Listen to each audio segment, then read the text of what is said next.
Hello ladies and gentlemen, Mini Virginthia here for another MiniMug because my YouTube streaming is down and I gotta find some way to keep people entertained at least. Anyway, on to today's little subject. PlayStation last night finally released the full list of PlayStation Classics that were going to be on the PlayStation Mini. For those of you who haven't heard already, Nintendo did this thing with the little SNES Mini. This thing here, I've already got it plugged in because I'm that professional. I have examples just waiting on the sidelines for myself. But yeah, Nintendo did the NES and the SNES Mini, or the Nintendo and the Super Nintendo Mini, where basically it was about 20 preloaded games in there. It was an emulation console that was officially endorsed. It had loads of titles on there, lots of really well-known titles as well, ones that you like. There were some really rare ones in the NES ones, like Kirby. For example, Kirby's Adventure, at least over here, goes for about £100. And also stuff like, on the SNES Mini, there were 4 RPGs, and at least 3 of them were never released over here. So PlayStation saw that, saw the fact that the NES and SNES Minis were sold out for ages, made lots of money, and decided to kind of put their hat in the ring. Sega were going to do that, but I don't know what's happening with them at the moment. But PlayStation have officially announced that they're doing one. They showed off a couple games that were going to be on the system, but they didn't show off too many. But finally today, they showed them off. And what you're about to see is my OBS settings before I quickly click to the Twitter thing that I saw. So, hang on. Just quickly. There we go. 1, 2, 3. There we go. You can now see. Okay, so anyway, here's the official list, the official PlayStation Classics list of games that are showing up on this system.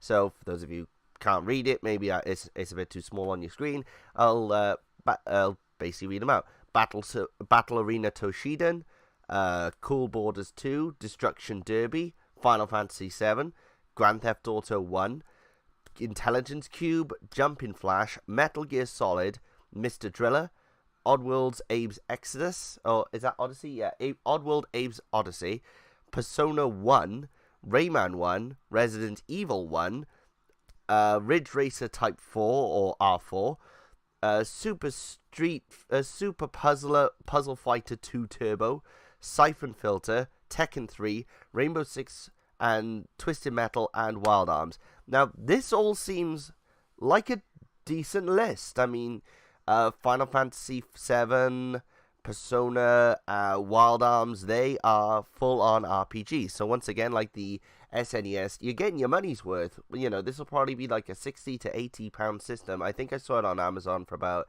£80 odd. But for £80, you're getting 3 very well-known RPGs. I know in particular Persona 1 was never released over here, so for us that's the only official way to play them. You got some great other titles in here. Metal Gear Solid is always good to see on here.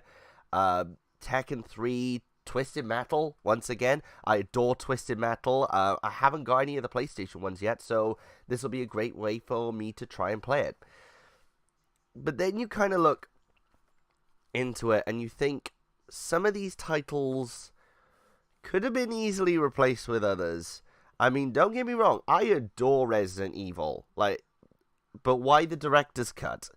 Can I ask honestly why the director's cut with the basement music that everybody knows from the director's cut is on here, but not like the original Resident Evil, the full uncut version of Resident Evil that had all of the extra colored cutscenes and certain gory bits that were cut out of the original, or why not Resident Evil 2, which objectively is a much better game. Tekken 3, I don't remember too many people talking about Tekken 3. I heard more about Tekken 2 than 3, but maybe because there was advanced. But yeah, but this is the thing, they have Tekken 3 in here, but why did they not have some other sequels here? Like, I know a lot more people that enjoy Twisted Metal 2 a lot more than Twisted Metal 1.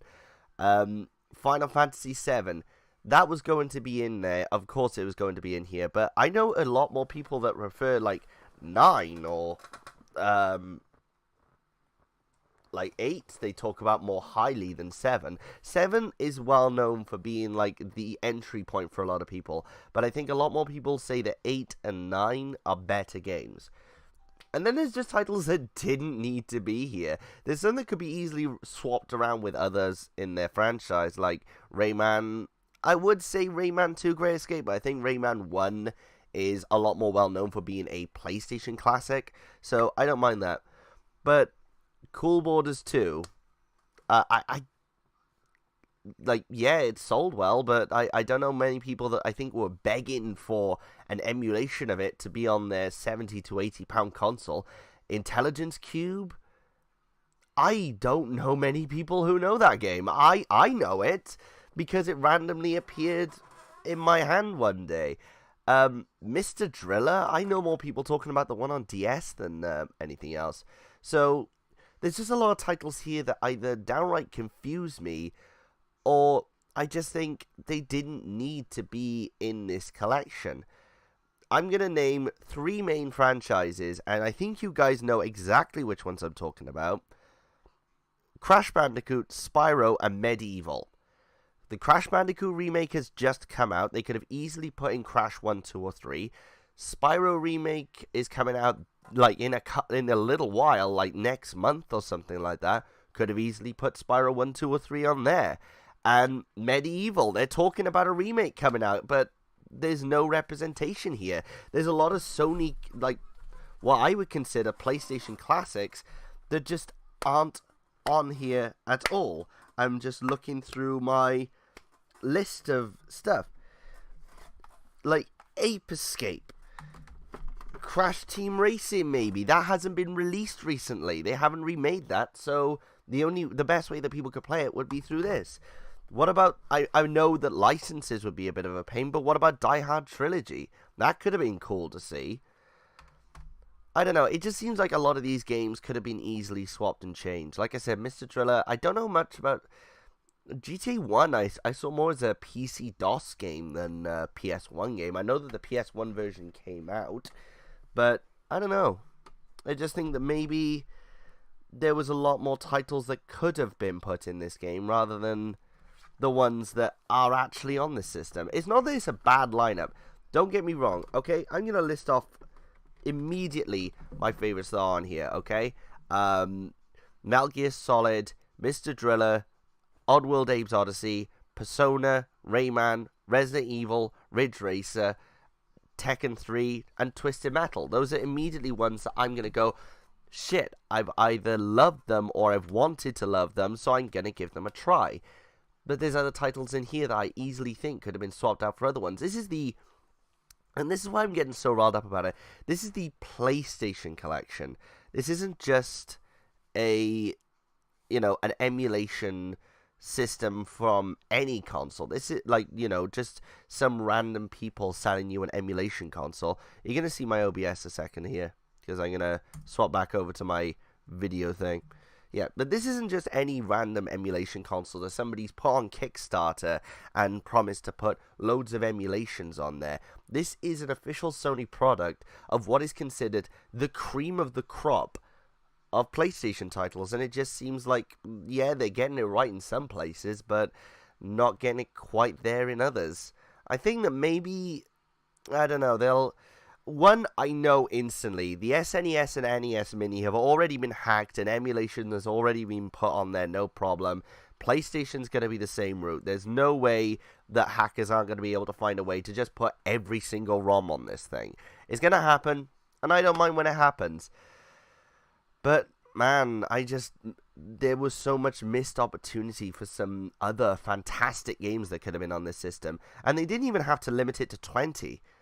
They could have put it to 30. I think 20 is on there because Nintendo set the standard.